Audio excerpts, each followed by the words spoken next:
we come to ask that it be addressed. Do the right thing.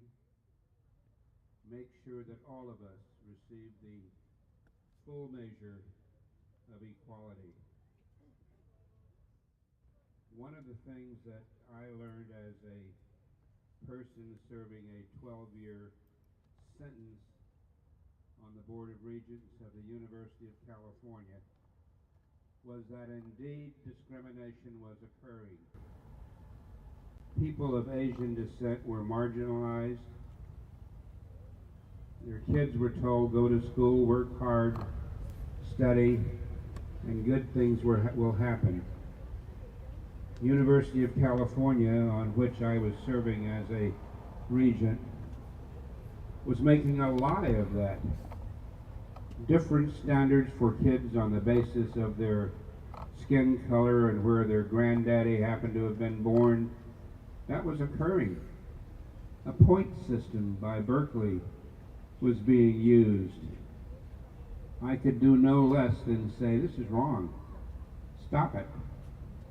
And so we joined the history of this country, which was founded, as Lincoln said, conceived in liberty and dedicated to the proposition that all men are created equal. That includes people like me, black people. That includes people of Asian descent. Americans who were classified as colored, and I was born with a C on my birth certificate. And that was not for Connerly, it was for colored.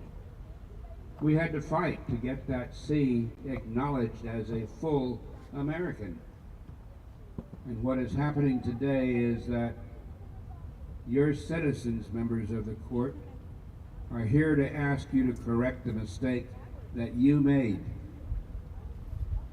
Tomorrow, my dear friend Ed Bloom is going to join with the attorneys as a plaintiff and Students for Fair Admission and formally petition the government to do the right thing. They will be civil. They will use the merits of the law. But I am here not as an attorney. I am not a member of the bar. I have enough problems to deal with. But I am here as a citizen to say, when you allowed the use of race as one of many factors for admission to college, you unleashed racism of the worst kind. Yeah. And I am not a man of many factors in the eyes of my government. I am a colored man, a Negro, a black man, a person of color, but they never see anything other than color. So for the court to allow the use of race, they were legitimizing discrimination. The only public institution in our society that is allowed to discriminate are select colleges and universities. That's wrong. And so I say to the court, do the right thing and correct your mistake. And so we all have to recognize that this is not just about Harvard or the University of North Carolina. There are only a small number of people who even want to go to Harvard. But all of us are citizens of America.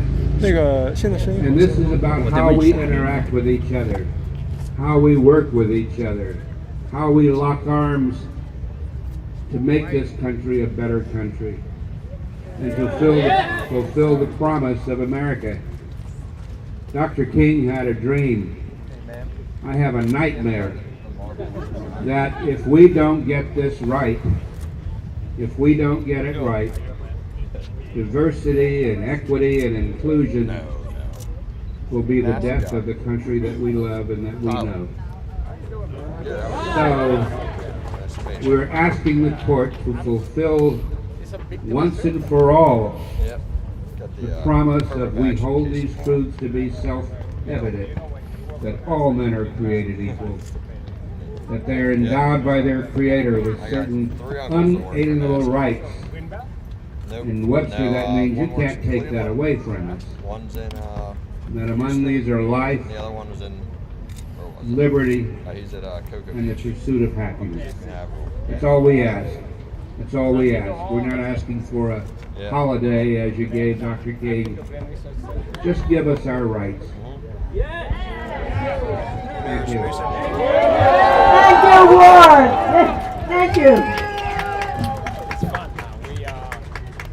The next big thing is November. It is a great privilege that we have Mr. Connolly here speaking with us. Hopefully everything will And now to bridge that, we're going to have some younger guys also speak. Could we have Calvin Yang? Calvin Yang is a member of the Students for Fair Admissions, and he's a sophomore at UC Berkeley right now. Yeah. Go Bears! But where's Calvin? Calvin, would you like to say? Words? Absolutely, absolutely. Thank you, everyone. Thank you for being here today. Go Bears! Is the microphone working? Okay, perfect. Ladies and gentlemen, good afternoon. I stand before you today, not just as a member of Students for Fair Admissions, but as an individual bearing witness to the remarkable transformation of the movement for Asian rights. When the first Asians arrived on this land some 200 years ago, we became a significant force in shaping the future of this country. Our laborers toiled their sweat, blood, and tears and built railroads, constructed factories, and manned farms, thereby not only connecting this country from coast to coast, but assembling the base for its future economic prosperity. Our entrepreneurs founded business after business and became important pillars of their communities. Our doctors and scientists spurred life-saving research and brought this country onto a trajectory for a better future. The list goes on. Our people helped build this country, and naturally and deservedly, we wanted a share of its promise, prosperity, and possibilities, as well as a slice of the collective American dream. What did we get? Despite our hopes and our dreams, our journey within the society is nuanced, twisted, and limited. From the Page Act of 1875 that excluded the immigration of Chinese women to this country and forming families, to segregated housing with racial discrimination against Asians, from Japanese internment camps, the alien land laws, to the Gentlemen's Agreement of 1907. We've experienced both the good and the bad this country has to offer. As an Asian Canadian who now calls both countries home, I've seen the difficulties faced by Asians across the borders and allowed me to become acutely aware of the perspective of oppressed minorities who look like me, but also the hardships faced by other minorities like African Americans, Black Canadians, and First Nations. Ladies and gentlemen, tomorrow's hearing is vital in that it will hopefully take down one barrier preventing our people from realizing their full potential. When myself and hundreds of thousands of other Asian Americans applied to universities, we studied hard for our standardized testing, worked past midnight for our classes, participated actively in a variety of clubs, sports, and extracurricular activities. And many of us far surpassed the admission requirements set by Harvard and other colleges just for us to be rejected due to our quote-unquote personality, personal attributes, and likability, for the sake of preserving their definition of a racially diverse campus. A sad reality where one's individuality and character are overlooked just by taking the box Asian American on the common application. Now, it's time to say enough and take back our well-deserved right. Yeah, this on the weekend, you can park here on the weekend. Affirmative action, 6 p.m. Friday, you're good. as a system in itself, is a good idea. It tries to promote racial diversity among the finest colleges in this country and ensure that deserving people from different backgrounds and walks of life can receive a world-class education. But as the saying goes, a good idea poorly executed is a bad idea. When affirmative action penalizes strong applicants from marginalized communities using extremely arbitrary factors just because of their last name and skin color, while awarding legacy applicants and comparable applicants from other backgrounds because of their connections to the school or their ethnicity, it's clear that the system is not only unfair, it's frankly unconstitutional, racist, and goes against the egalitarian principles of which this country is founded upon.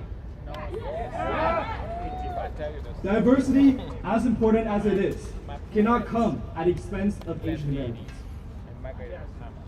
Worst of all, colleges like Harvard have done it in the past. In the 1920s, Harvard, in an attempt to reduce the number of Jewish enrollments, instituted the admission process known as holistic review that placed greater emphasis on the applicant's character and other intangible qualities rather than test scores. Jewish applicants on average at that time were scoring higher test scores. So Harvard believed that de-emphasizing the test scores in favor of these intangible qualities will limit the number of Jewish students. This soft quota helped Harvard avoiding instituting an explicit quota, which they feared would bring about societal uproar. Harvard later recognized that it used holistic admissions to discriminate against Jews, but continued to toot the same exact admissions model a century later in its effort to create racial diversity. And only this time, the victims are us, Asians. Diversity is extremely important on college campuses and provide a medley of perspectives and opinions. That by itself is undeniable. But university admission teams have failed to see that not only are there alternatives and fairer factors in considering one's, for example, considering one's socioeconomic status that could replace race-based admissions, but also that there is a huge variety of diversity within Asians that could be offered to the table. For example, not everyone of us play the piano, and I, for one, am really bad at math. I'm hopeful that today marks the start of a new era. An era where Asian Americans will fight for, as Martin Luther King Jr. eloquently put it, to be able to sit down at a table of brotherhood as equals. A brighter future where one day when my kids apply to college, they'll be judged based on their merits and who they are, rather than the color of their skin. My name is Calvin Yang, and I'm proud to stand up for the rights of you, me, and Asians across this country. Thank you. Thank you very much. And now we've got, and next person is Vijay Hingham. He's the author of Almost Black, the true story of how I got into medical school by pretending to be black. And he most recently, thankfully, was part of the Stop Prop 16 campaign in California. He's an affirmative action activist who could have gone to medical school by being himself. Thank you, Vijay. The column over there, where the other camera is mounted, people keep hitting it, so it's shaking. So I was wondering if you can just notify some people around it, just tell them don't touch the column. That affirmative Thank you. action was a system of legalized racism that would soon be abolished. People thought I was crazy. Now, 5 years later, I stand on the front steps of the Supreme Court because that prediction and the dream of an America that is free of racism can become a reality. I know what is at stake better than anyone. Many of you have heard about me because of my book, Almost Black. As an undergraduate at the University of Chicago 20 years ago, I rejected the twisted logic of affirmative action, which said that a light-skinned constitutional law professor who I once played pickup basketball with, named Barack Obama, was considered black, but a dark-skinned Indian American like myself was considered Asian and therefore discriminated against in college admissions. So when I applied as black Barack Obama benefited from affirmative action. So when I applied to medical school, I shaved my head, trimmed my long Indian eyelashes, used my middle name Jojo, and applied to medical school as a black man. My plan worked beyond my wildest expectations. I got into St. Louis University School of Medicine, despite the fact that my 3.1 GPA was dramatically lower than their average of 3.7 at the time.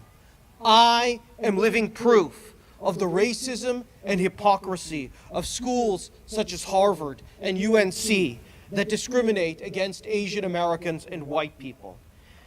And I am proud to say that I subsequently took part in the No on Proposition 16 campaign in California. With 57% of the vote, we succeeded in keeping affirmative action illegal at California state institutions such as UCLA, where I got my MBA. At UCLA, I learned that it was possible to have a diverse class of African Americans, Asian Americans, Hispanics, and whites, and a rich educational experience without practicing racial discrimination in admissions. So do not believe anyone who tells you that affirmative action is essential for a good education. Yet this case is about more than Harvard and the UNC Chapel Hill. More than 100 universities, including the entire Ivy League, publicly endorsed affirmative action in the Supreme Court's Fisher decision. Those schools have collected tens of billions of taxpayer dollars and sent millions of rejection letters to applicants whose only fault is the color of their skin or the shape of their eyes. Okay? If you are Asian American or white, these schools are literally taking the money from your paycheck and using it to discriminate against you and your children. Shame on them! Shame on them! Still, it will take more than just a Supreme Court decision to end affirmative action in higher education. We will also need the Department of Education and the Department of Justice to enforce the decision. For analogy, Martin Luther King often complained of lax enforcement of the Supreme Court's 1954 decision ending racial segregation by President Dwight Eisenhower and the Department of Justice. Okay? For this reason, I am grateful to the 80 members of Congress, including Senator McConnell, Kevin McCarthy, Tom Cotton, Elisa Stefanik, and Rick Scott, who have publicly endorsed our cause in amicus briefs. Students for Fair Admission will need their support if we are to pressure the Department of Justice and the Department of Education to enforce a decision if it is favorable. I should warn you that this battle is not over if we win in the Supreme Court. The next battle will be one of enforcement, because the law means less than nothing if it is not enforced. Yeah! Thank you for letting me speak today. Thank you very much, BJ. You should see that was an interesting experience. I don't recommend that everybody here do that, okay? Next, we will have John Wang, a second-generation Chinese American and a freshman majoring in computer science at Georgia Tech. He had the distinction of being rejected by Harvard. So, would you please welcome John Wang? Good afternoon. I'm John Wang, a second-generation Chinese American. First off, I'd like to thank the Students for Fair Admissions for fighting for our rights, and the Asian American Coalition for Education for giving me a platform to share my experiences. As an applicant of Harvard University last year, I'd say I was a pretty solid student athlete. I got a 1590 on the SAT, had a 4.65 GPA, was a Florida State Quiz Bowl champion, and was ranked 180th in my class on the Rolex Junior Golf Rankings. I'm not going to sit here and complain about how I'm a victim, but I just want to point out a few inconsistencies. Colleges say that Asians aren't personable, that we don't have passion for what we do, that we simply do what our parents tell us to. But at least from my experience, this is simply not true. I trained very hard, putting my sweat and sometimes tears into the game of golf, because I wanted it, not because someone told me to. In fact, I cared so much that I began studying golf stats, eventually creating a data analytics app to help me and other junior golfers identify our weaknesses and determine what to practice. The best part of it all is that when I was being recruited for a program, I was told that I can't major in computer science and play collegiate golf at the same time. Turns out, they don't care about passion. What universities like Harvard really want is to hit their numbers on demographics, limit Asian American acceptance, and lock us into a rat race. They trot out their diversity slogans to defend this policy, but do they really care about African and Latino Americans, or do they have some other ulterior motive? You don't need a tinfoil hat to see that this looks a lot like the Jewish quotas of the 1920s. I think this is the tip of the iceberg of a larger problem plaguing the Asian American community. We're easy to pick on, and we don't stand up to ourselves. We don't stand up for ourselves, just like the Jews used to be. So what did they do to rise up? They became more represented in government and took over the legal and banking systems. Because at the end of the day, money and power do a lot more talking than statistics and debate. Like the Jews, we need to fight for every right we deserve. I'd like to thank the Students for Fair Admissions for starting a chapter in the fight for equal education rights. I strongly support SFFA's cause, not just because it benefits me, but because, as MLK said, injustice anywhere is a threat to justice everywhere. This is only the beginning, but I'm determined to keep fighting the good fight, and I hope you guys will do the same. Thank you. Thank you very much, John. We appreciate that a great deal.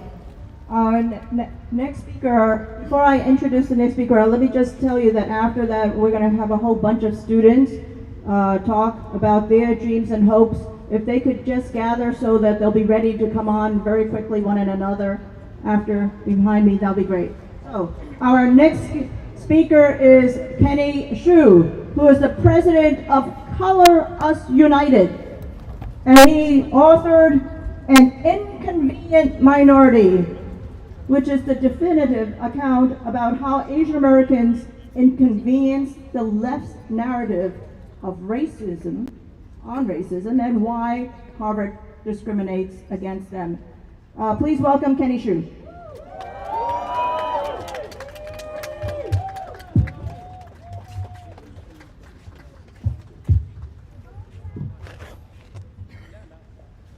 Diversity makes us strong, but discrimination in the name of diversity is wrong. Yeah! It's time for Asian Americans to break up with woke diversity. Yeah! We have to stop blaming ourselves for Harvard's sick problem. What is Harvard's sick problem? Harvard's sick problem is their obsession with race. It's like a drug user who thinks that fentanyl is good for his health. It's not. Harvard's obsession with race is killing our nation's soul. It's telling our young children to lean into their racial victimhood narratives, to not only claim to want to be treated by the color of their skin, but to treat themselves by the color of their skin. I look forward to the last day a guidance counselor will say to an Asian American, "Be less Asian." I look forward to that day. You know the lengths that Harvard has to go to convince even their own students to support them in their woke crusade? They paid them $2,700 a person to come out here and protest today.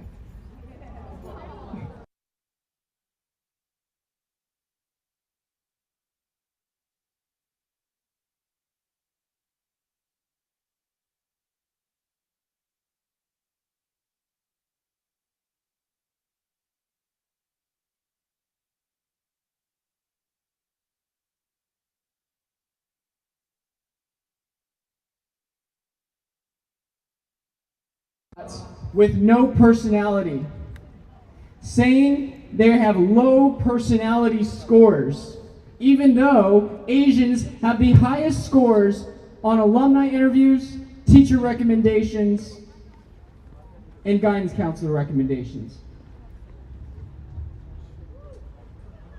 They have to treat people by their race because they're addicted to it. But let me tell you this. I don't believe in racial victimhood. I believe that it's your hard work that matters.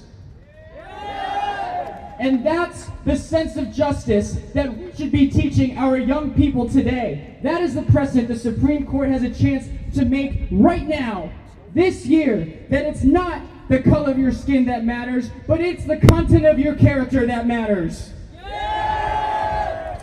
And we are the inheritors of the American dream. And it says it does not matter what your background is. You come here, you will be treated on the content of your character, not the color of your skin. So I'm going to lead you in a chant. I know Asians don't chant, but now Asians do. When I say diversity, you say meritocracy. Here we go. Harvard says they want diversity, we want meritocracy. They want diversity, we want meritocracy. They want diversity, we want meritocracy. Thank you very much. Thank you. Terrific. Thank you so much, Cathy. Now, we've got Joy Chen, who famously sold brownies at Berkeley. Not those brownies, the other brownies.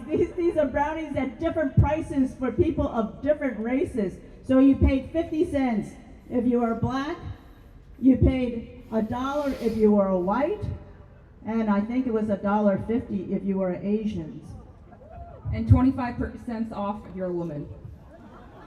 I can tell everybody here really wants to chant, so when I say something, you follow it, and we'll go through it twice, okay? Is everybody ready? Yeah. Stop anti-Asian discrimination. Stop racial discrimination. Stop racial discrimination. And no more racial stereotypes.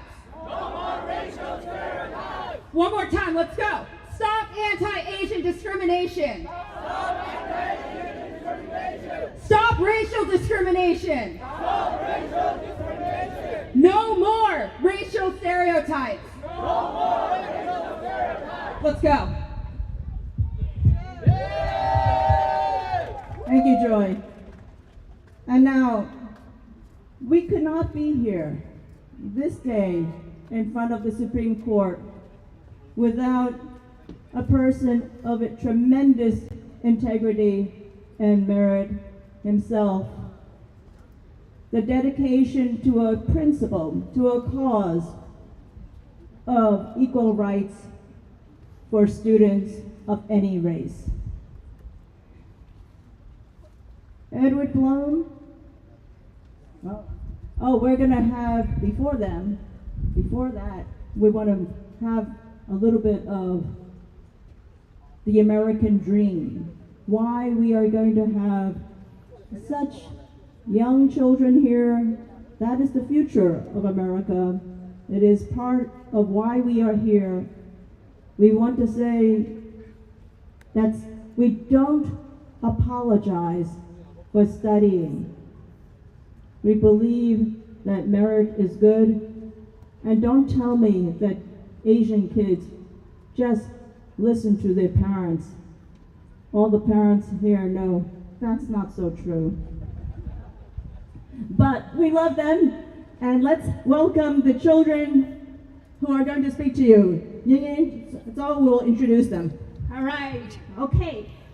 My name is Yu Yanzhou. I'm the president of Capanova, and it is really honor to introduce the next group of speakers. They are young students. They are the hope of our American dreams. And first speaker, come on. Hello, my name is Jeff Ho. I'm a freshman at Poolsville High School. The reason why we are here is to stand for one thing. equal education rights for all. Because tomorrow we will send a message to the Supreme Court, and that message is to stop discriminating on the basis of race. I'm not just here because I'm applying for colleges in a few years. I'm here because the future generations and the soul of America is at stake here. We have to stand for equality, because the truth is, when we don't have equality, our society will fail. Thank you very much.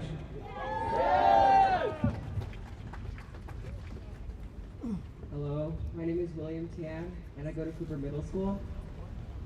My dream is to go to a top university, and I want college admission officers to admit students because of their talent, work ethics, and equality. This country is a land of opportunity and not a land of welfare. Thank you.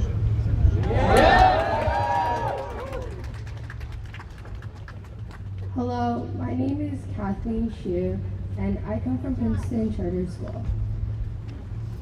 I'm here today because I want to become a professional tennis player and a long-distance runner.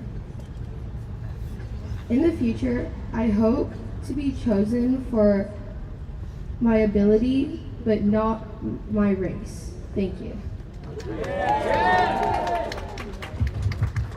Hello everyone, my name is Jason Lee. I'm a freshman at Folesville High School, and today I have a little story to share with you all.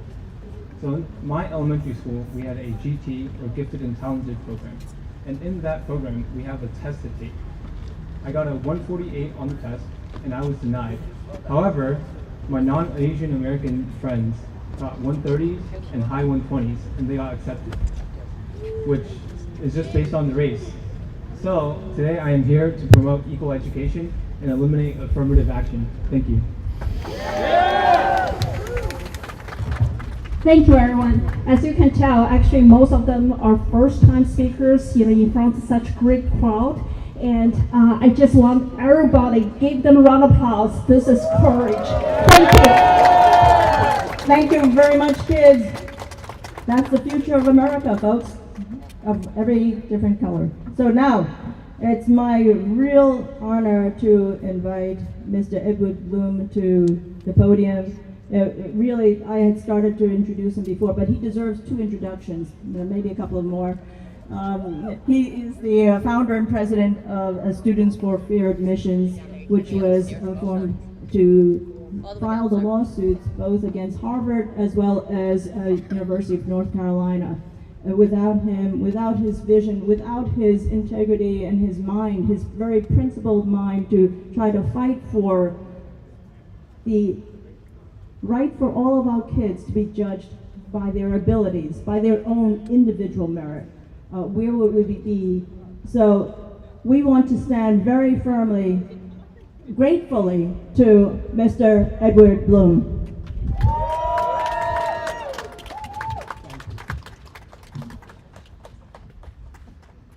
First of all, a great sincere thanks to Wei Hua Chen, George Lee, Yukong Zhao, Eva Guao, and all of those who have labored over the last few months to make this rally possible.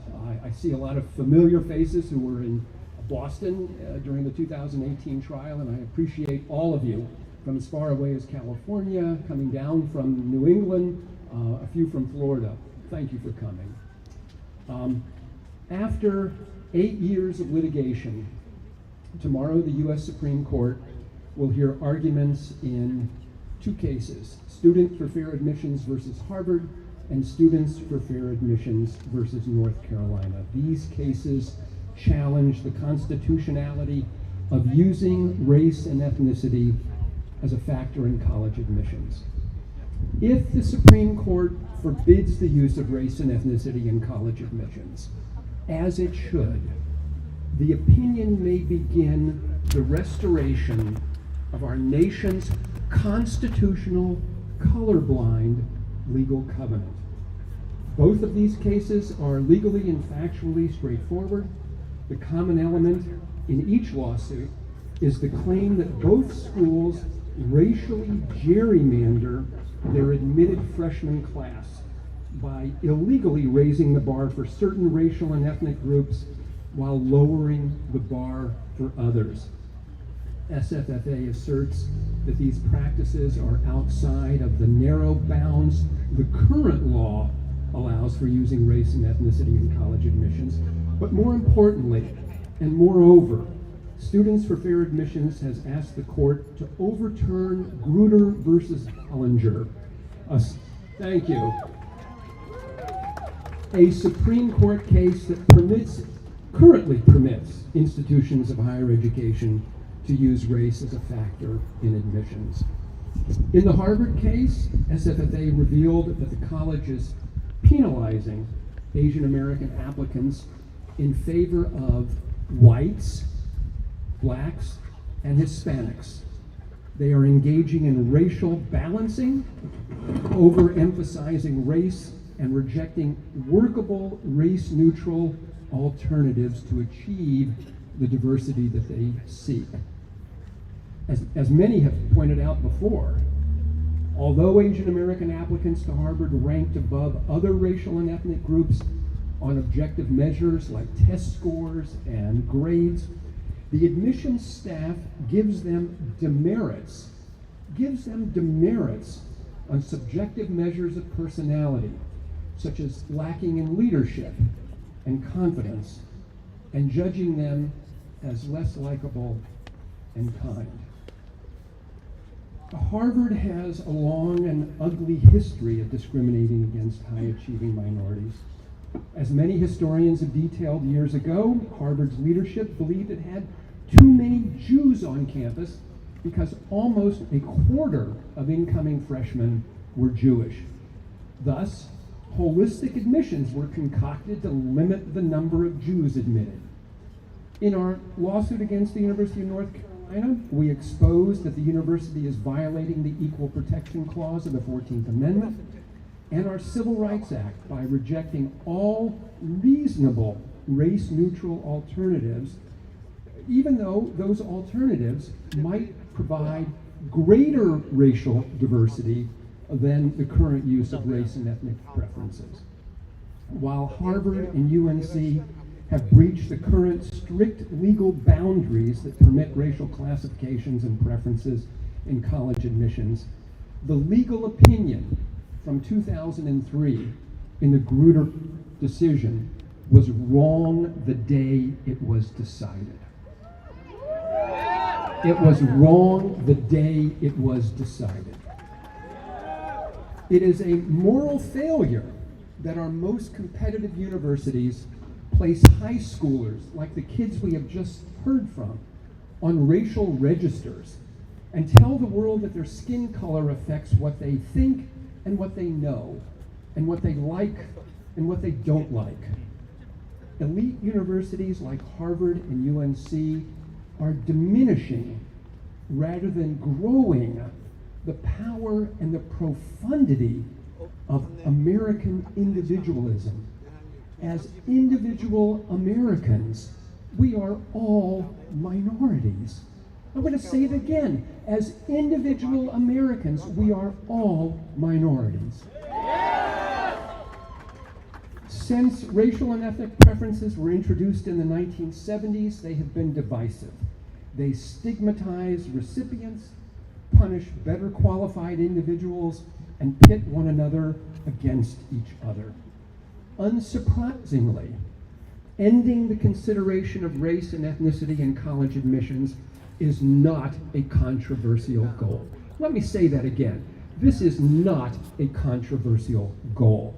In 2022, Pew Research found that 74% of all Americans, including 59% of African Americans, 64% of Asian Americans, and 68% of Hispanics do not believe race should be a factor in college admissions. Let me add that those who advocate for the continuation of race in admissions are working against the convictions and the preferences of a majority of America's racial minorities. SFFA has demonstrated that eliminating legacy preferences for children of faculty and staff, children of wealthy donors, while giving a greater weight to students from economically disadvantaged backgrounds, will produce an individualized and diverse student body without treating students differently by race. Let me end by saying the following. The ancient faith, and we recognize that, the ancient faith that gave birth to our civil rights laws is the principle that an individual's race should not be used to help them or harm them in their life's endeavors. It is the hope of the vast majority of Americans that the justices on the Supreme Court will return the law to these principal ideals.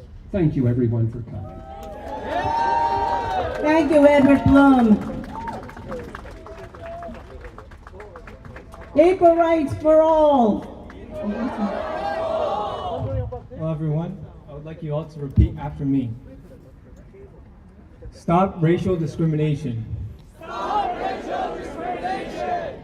End race in admissions. End race in admissions. And fair admissions. Fair admissions.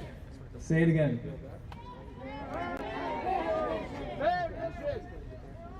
Stop racial discrimination. Stop racial discrimination. And end race in admissions. End race in admissions. Thank you.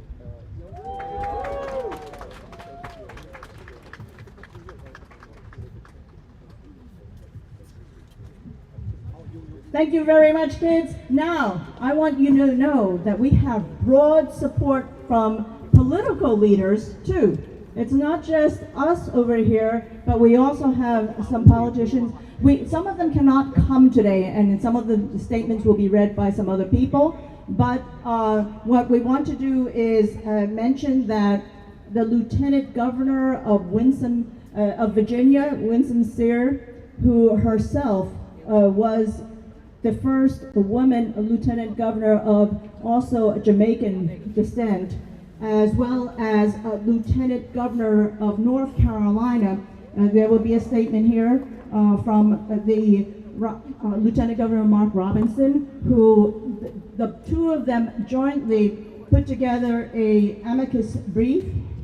I should mention also that Ted Cruz, Senator Ted Cruz, and Representative Michelle Steele led a joint amicus brief signed by 82 representatives and senators supporting this.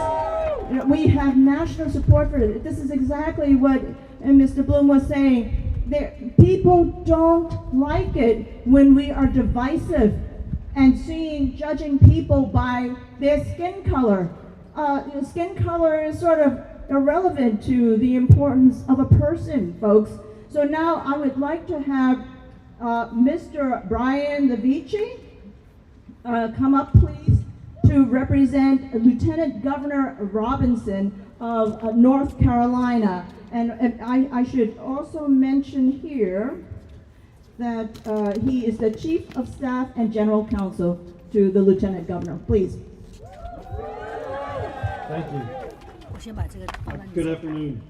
Earlier this year, our office joined with Lieutenant Governor Sears of Virginia to file an amicus brief in support of Students for Fair Admissions. I was proud to be a part of it, and Lieutenant Governor Robinson is proud to lend his name and his support to this effort to end the practice of racist and harmful preference policies. Now is the time to ensure that all students in our state and across the nation have the same access to higher education regardless of their race and ethnicity. Preferences for historically disadvantaged groups have been in place for decades, and gaps in college enrollment and achievement have now significantly declined. When the Supreme Court decided Greta v. Bollinger in 2003, it said that it expected the use of racial preferences would no longer be necessary in 25 years. Well, we're now coming up on the 20th anniversary since that decision, and we can now plainly see that the negative effects of racial preferences in admissions outweigh any good that they can do here in 2022. While it can be argued that these policies had a role in helping Black Americans to overcome persistent effects of racial discrimination in higher education in the past, those effects are becoming less impactful the further we as a people travel from the dark days of Jim Crow and state-sanctioned discrimination. Rather, they now function to unfairly discriminate against and deny opportunity to other ethnic and racial groups. Discrimination on the basis of race or ethnicity is immoral in all of its forms, and we can do better, and we have to do better. It is time to end these policies of racial preference for college admissions. Now is not the time to restrict any student's access to the highest quality and most rigorous education that they can handle, but instead to fight to see that everyone is given the same opportunity to challenge themselves and compete against their peers. In this age, our nation desperately needs our best and our brightest to be our most highly educated and most prepared to meet the challenges of a dynamic global economy. Our international competitors across the world in China, and they aren't having the economic success that they're having because they're prioritizing diversity and equity and inclusion. Rather, they're rivaling the American economy because their priority is that their very best and brightest students are empowered to do great things and afforded the very best educational opportunities available. Admissions should be based solely on merit, ability, and achievement. And no matter how well intended at the start, government policies and programs must be addressed when they begin to have negative and unintended consequences on our fellow citizens. The way to ensure the future success of higher education and for our workforce, our economy, my home state, our entire nation, is by encouraging our universities to select the best applicants not on the basis of the color of their skin, but on the basis of what those applicants have achieved and what they're capable of achieving in the future. The right to pursue happiness begins with a quality education, and that right is one that is guaranteed to us all. If disparities in educational outcomes continue to plague our communities, it should not be because deserving young people find the doors to the university unfairly closed to them. And we hope that the Supreme Court will look favorably on the arguments in our brief. Thank you for having us here today. Thank you, Ryan Levici and the Lieutenant Governor, Mark Robinson. Now, I would like to have Hannah Chen read the remarks for Lieutenant Governor Winsome Sear. Okay, thank you so much. I just want to let you know we are so grateful and honored to have the Lieutenant Governor from Virginia to send us the statement. Not only she joined our North Carolina Lieutenant Governor to send the amicus brief, but she also personally sent the statement for us today. As I have stated previously, it is time to end the policy of college selection based on race, which is counter to equal treatment under the law, university sponsor and supported charter school, the expansion of scholarship for low-income students, and improved student testing method will help provide increased diversity at university. The right to a good education doesn't come at the expense of denying another right as well. We learn from history that we don't learn from history. We should not deny education right to Asian students. Rather, we must ensure all children have access to education opportunity regardless of race. From our Lieutenant Governor Winsome Sear, thank you so much. Thank you very much, Hannah Chen, and she's from the North Carolina Asian American Coalition, parent, and we'll get to parents later. Now I would like to ask Joy Chen to come up and read the statement from Congresswoman, Congressmember Young Kim of California's 39th District, a longtime supporter of our cause.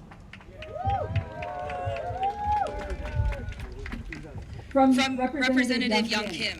The American dream is being crushed by unfair admissions processes. Race-based affirmative action standards at Harvard unfairly disadvantage higher-achieving students, and these policies have gone against our American values and divide us as a nation. All students should have the opportunity to pursue their dreams, and they should be charged on their merits, and not discriminated against because of their race or background. And from Congresswoman Michelle Steele, since 1996, I have worked to end these policies that only hurt students and our future leaders. Shutting the door to applicants based on race is wrong. And that's why I led 80 of my congressional colleagues in an amicus brief urging the Supreme Court to correct these decades-old policies and end the use of race in admissions processes. I'm hopeful that more students in the future will have equal opportunity to achieve their own American dream.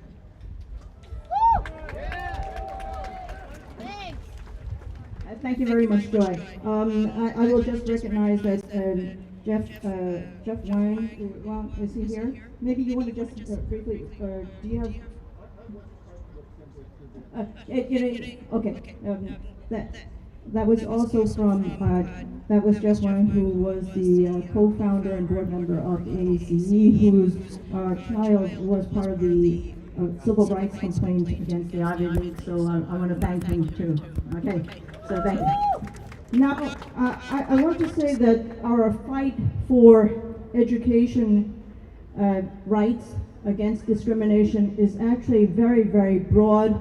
I mentioned it earlier, not just about college, about Harvard, but also at a high school level. There have been people here from across the country that have fought for rights for our kids early on. And I would like to ask Li Cheng to come up and speak. Li Cheng is actually not just a member of SFFA and extremely important. Oh wait, hold on a second before you talk. We have one more person here for Samuel Hayes. Is Mr. Samuel Hayes over here? Okay, Samuel Hayes is representing Tim Moore. You know, this is very important because we're talking about University of North Carolina, okay? And so he is representing the House Speaker Tim Moore of North Carolina, who at 4th terms serving as the House Speaker is the longest serving Republican House Speaker in North Carolina history. And North Carolina, as everybody knows, is one of the oldest states in this country. So he's taken, Tim Moore has extremely strong positions for education, anti-CRT, school choice, and he actually fixed the UNC from bankruptcy. Mr. Hayes, who will be representing him, is in fact a graduate of UNC. So let's welcome the General Counsel speaking of the House Speaker Tim Moore. Please read his statement. Thank you very much. Good afternoon, everyone. My name is Sam Hayes. I'm General Counsel for House Speaker Tim Moore of North Carolina. It's an honor to be with you all here today to speak on such an important issue. Speaker Moore regrets that he couldn't be here in person, but he sent a message. And that message is, we stand with you today. Over my shoulder is the nation's highest court. It's emblazoned with the motto, equal justice under law. This motto represents not a select few Americans, but all of us. Speaker Moore and I are proud alumni of the University of North Carolina. In North Carolina, the Speaker and the General Assembly are tasked with being good stewards of the nation, or the state's flagship university. It's the first state university in the nation, the oldest. We both care deeply about the institution, and we are gravely concerned about the self-inflicted damage it's doing by clinging to outdated and misguided policies that give preference to a select few races over others in its admissions policy, in its admissions process. Race-based admissions policies serve neither the university's long-term interests nor those of its most qualified applicants. After all, how can UNC call itself the University of the People if it does not serve all the people of North Carolina without regard to race. Speaker Moore and I believe that every American, regardless of race or heritage, deserves equal opportunity in education based on merit alone. Public universities, like UNC, are funded by the tax-paying citizens of North Carolina. They should not discriminate against those citizens or their children based on the color of their skin. Too many of our universities have been overtaken by political correctness, masked as diversity.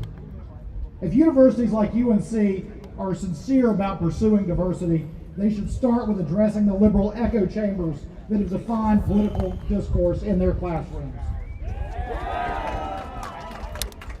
In North Carolina, both as a former candidate for Attorney General and now as General Counsel for the Speaker of the House, I have fought for the rule of law. I believe these discriminatory policies are contrary to our Constitution. We oppose discrimination disguised as racial considerations, sacrificing true diversity at the altar of wokeness. Equal opportunity should be based on ability, not the color of one's skin. We stand firmly with the Asian American community and its allies against discrimination. Thank you all for having me and for staying in the fight. We're right there with you. God bless you. God bless the great state of North Carolina, and God bless the United States of America. Thank you very much, Mr. Hayes. It's great that we're here with the states close by. If we were somewhere else, we'd get those states close by too. We'd have a whole bunch of people coming here. But now we're going to get back to some of our high schools too. And Li Chang is an attorney and a community activist who has fought against discrimination against Asian Americans for almost 3 decades. He looks a lot younger than that, actually. He's a graduate of Lowell High School, Harvard University, and UC Berkeley Law School. And he is a co-founder of also the Asian American Legal Foundation, which organized the Ho versus SFUSD lawsuit. And so this was in 1994, is that correct? Yeah. So, and a co-founder of ACE. So thank you very much. Lee, please take it away. Thank you, Wei-Wa. I am, as Wei-Wa mentioned, a member of the class of 1993 at Harvard College. I have very fond memories of my days in Cambridge, but I would like to invite all of you first to join me in sending a message to my alma mater that's long overdue, and it has to be sent.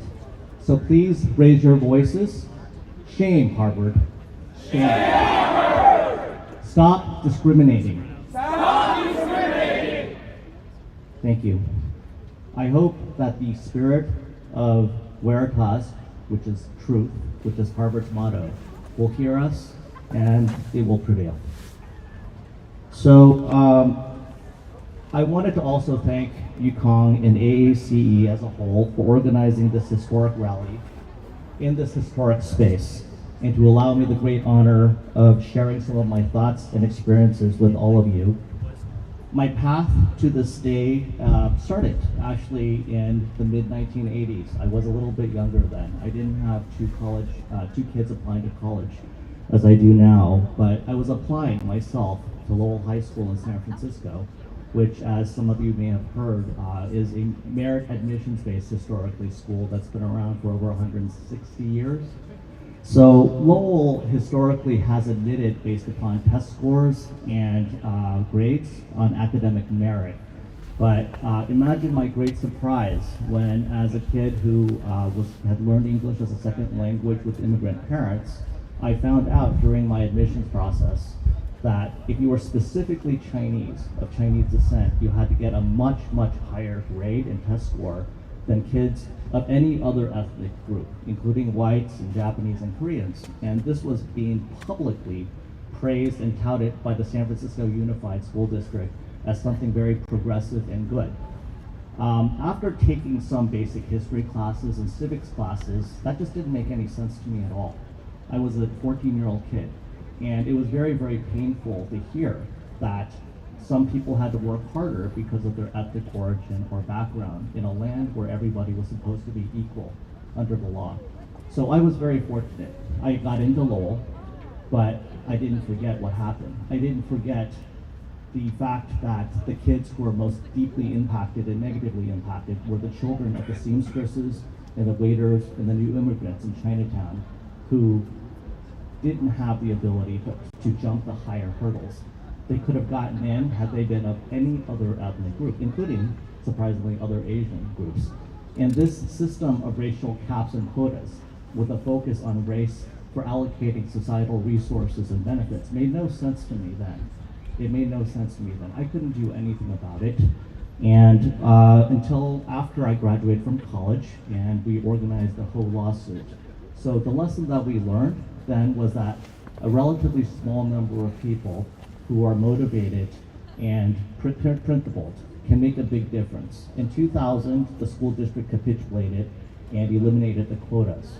Roll forward now 22 years, and here we are, here we stand. And the journey, as many others have alluded to, is going to be a long one. The Supreme Court's decision can only be a beginning.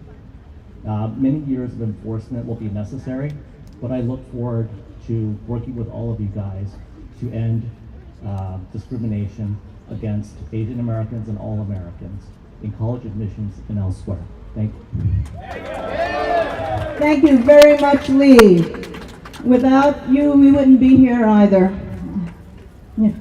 A lot of these people in this audience are just tremendous, and Yukong, Jack O Yang somewhere in the back over there, Lee Chen Yin, you know, a whole bunch of us over here that we owe so much to.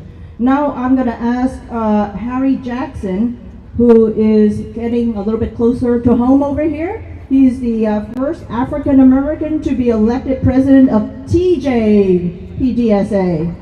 And he's a founding member of Coalition of TJ, and also, well, you can talk about all your interesting background, but don't talk too much about the Naval Intelligence Office.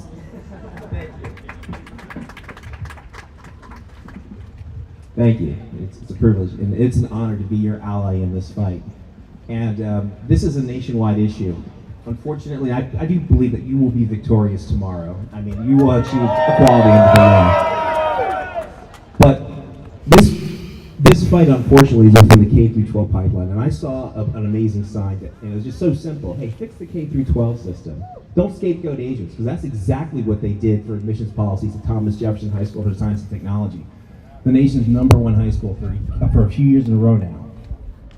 So a little bit about my background. I'm a little bit inconvenient for the narrative of some of these progressive policies that they've tried to say is a good thing for having race-based admissions to high schools that are now denying our children opportunities. I'm a parent of one of the 6 African-American children that was admitted to the class of 2026. It's particularly when you could hear like the initial reporting saying that no black children got admitted. And I'm like, hello?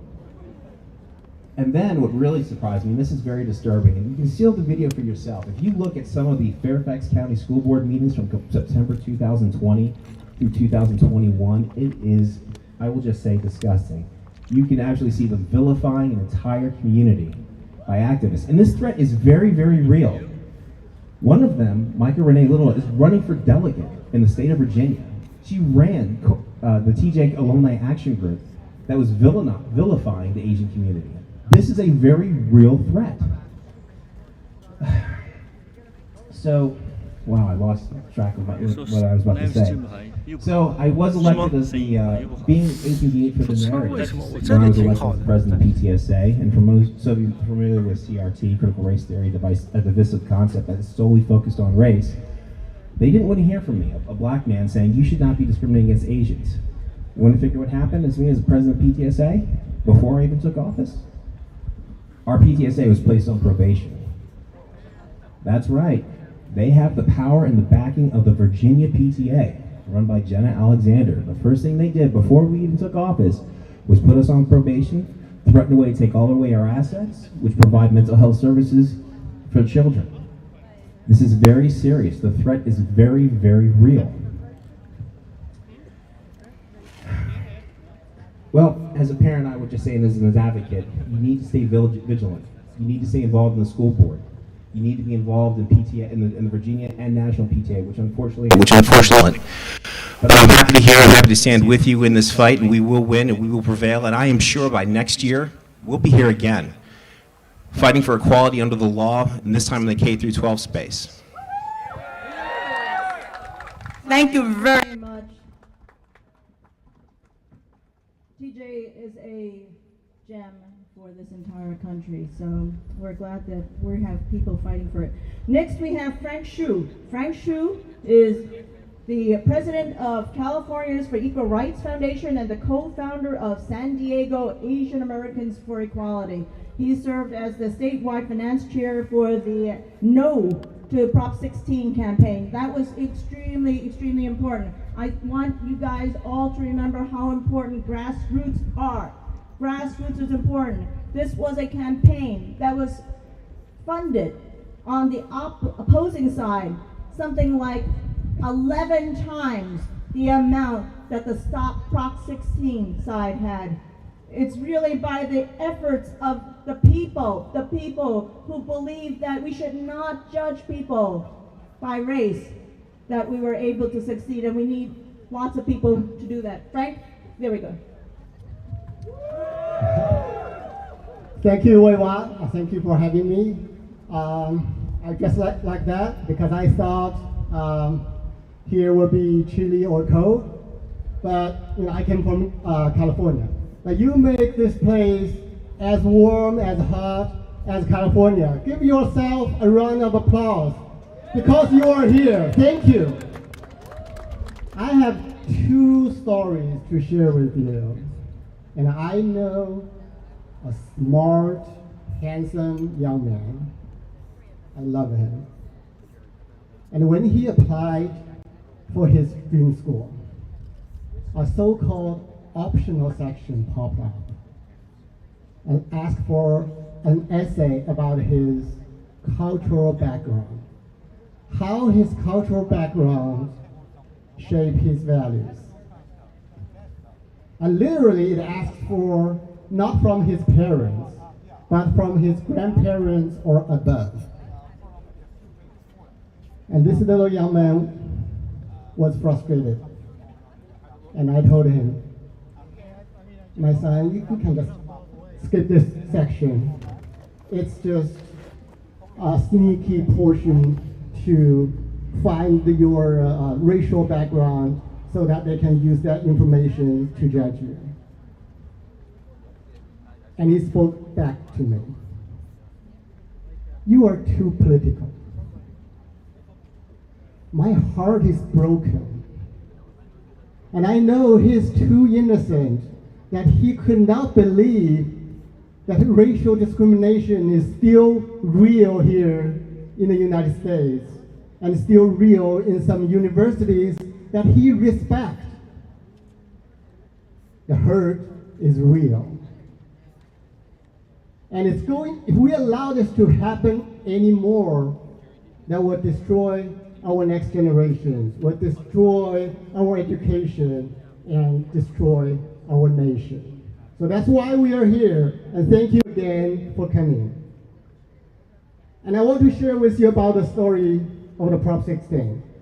Mr. Ward Connolly, he just spoke. He pushed Prop 209 into California Constitution.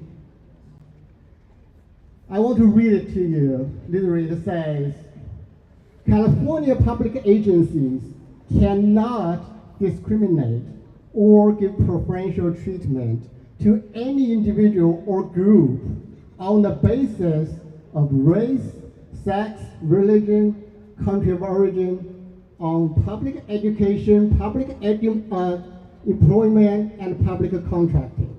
So it's great, right? That's why we are here today. And the radical left wanted to remove it from California Constitution in 2020. Isn't that ironic? But you know what? we had a headwind. By then, almost everyone thought we would lose. We are on the no on 16 side. We want to keep this equal protection. And the mainstream media has their own propaganda. All the mainstream medias, including San Diego Union Tribune, Los Angeles Times, San Francisco Chronic, endorsed Prop 16. And they called us racist. You cannot believe it. You cannot believe it. And they raised $33 million to fund their propaganda. And we worked hard. And thanks to the leadership from Mr.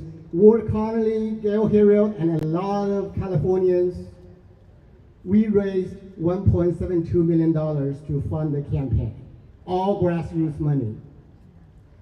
And we won. Even in California, the deep blue state, 57.23% of voters said, we don't want race in college admission.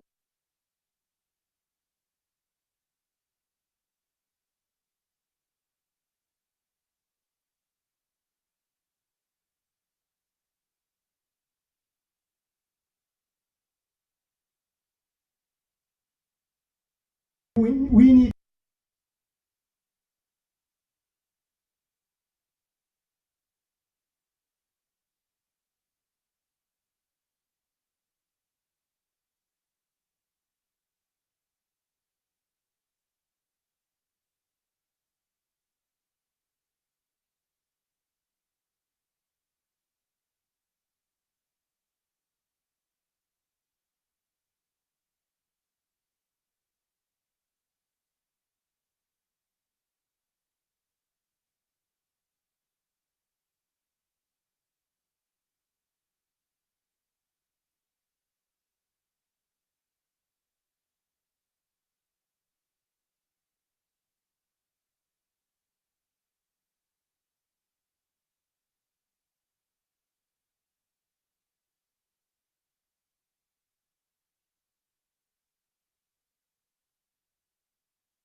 Hindu Coalition. There you go. Okay. Thank you. Thank you.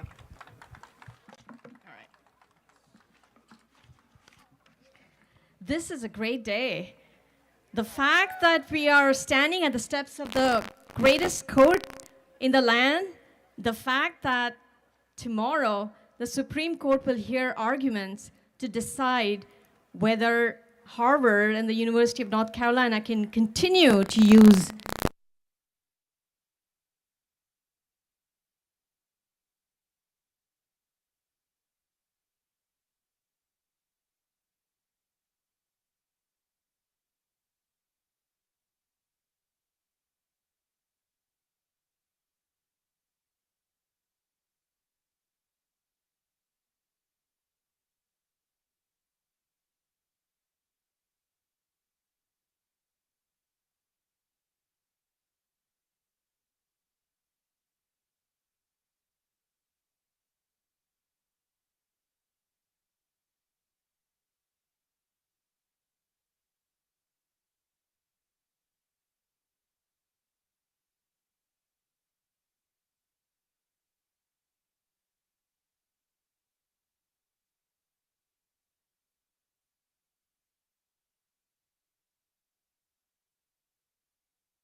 .7% into Harvard if he's in the top 10% academically. But a Hispanic American has more than 3 times that chance. And an African American has more than 5 times that chance. To give preference to one race over another, to pit people against one another, to create a hierarchy of race,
Made the role and constitution. They are made a constitution.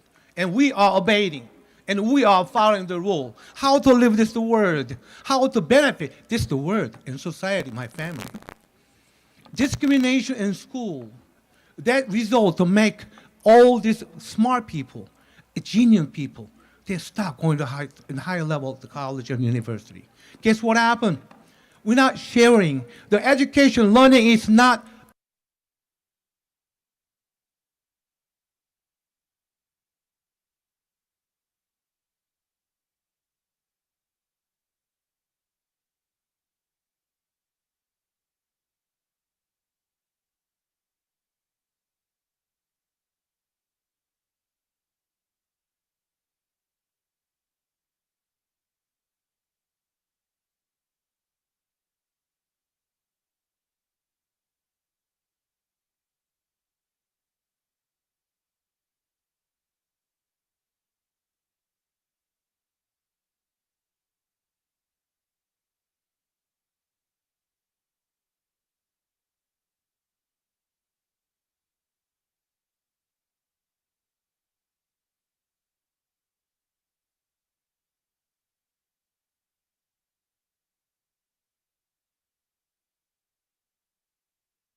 American children comes nowhere but a byproduct of years of commitment, investment in time and energy, care, love, and most importantly, actual effort and hard work.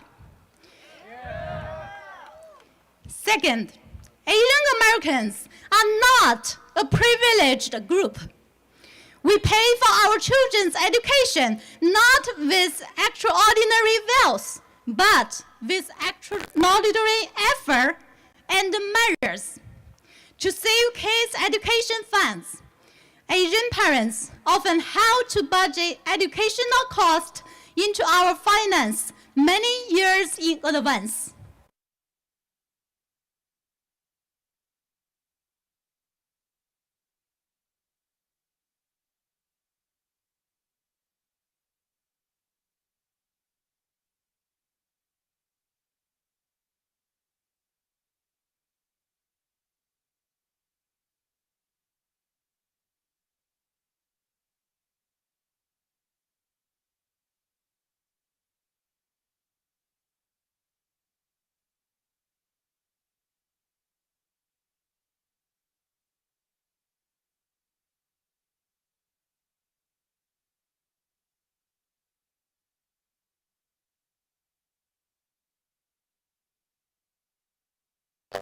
Not personable and lacking leadership skills.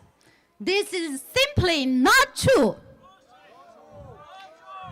Take my own child as an example. My oldest son graduated from a dual enrollment program this year, receiving a high school diploma and associate degree from a local college at the same time. He has been an honor student on Dean's list and received President Education Awards, earned over 1,000 community service hours, and received the President Volunteer Service Gold Awards for 4 consecutive years.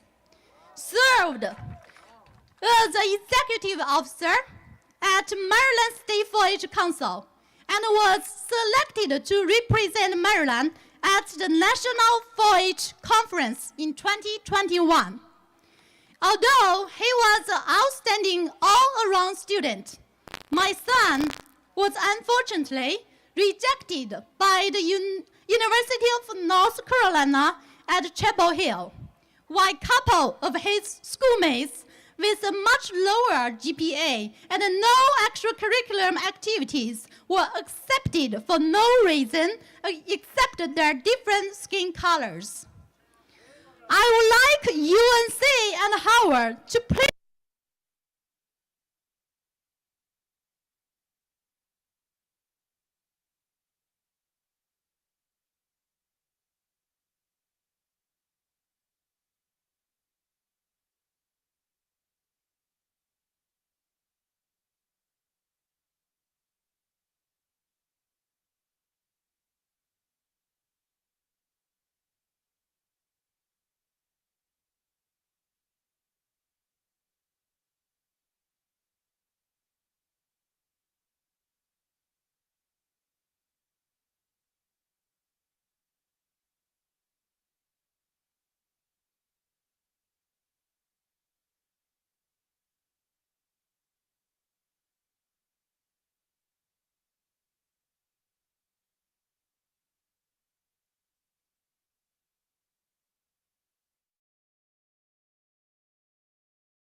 or a dance but stayed home to do their homework.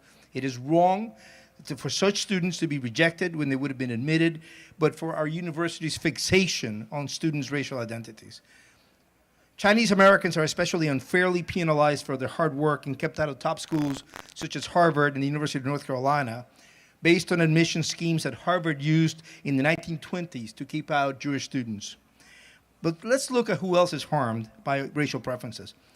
All of society is also hurt when this happens. The common good benefits when the hardest workers find reward for their labor and have an incentive to work even harder. And of course, the people that racial preferences supposedly intended to help are hurt by this execrable scheme. They are hurt when they dropped into university programs where they cannot compete. This is called mismatch theory, and it demonstrates that minority students admitted to elite schools race achieve worse economic outcomes than their peers who attended less prestigious schools.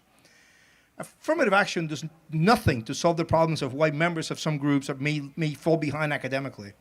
It does not address the bad public schools, the socioeconomic situation, family formation, or the high out-of-wedlock birth rates that hold people down, people of all colors. Affirmative action does not offer solutions such as school choice, but mandates by imperial fiat that a certain percentage of a classroom be filled with X category. But it is worse, much worse, for those